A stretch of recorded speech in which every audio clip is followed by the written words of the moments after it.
code 3 chase. Suspect was last reported southbound on Highway 99. Can you give me more info on that call? Just clearing another call. I'm headed over there.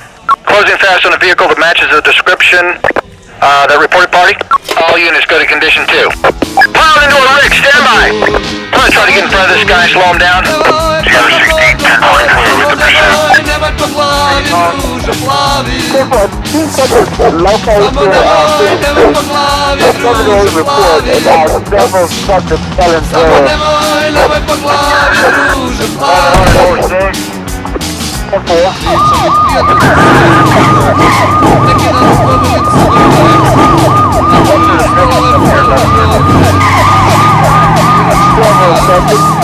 Allez, va.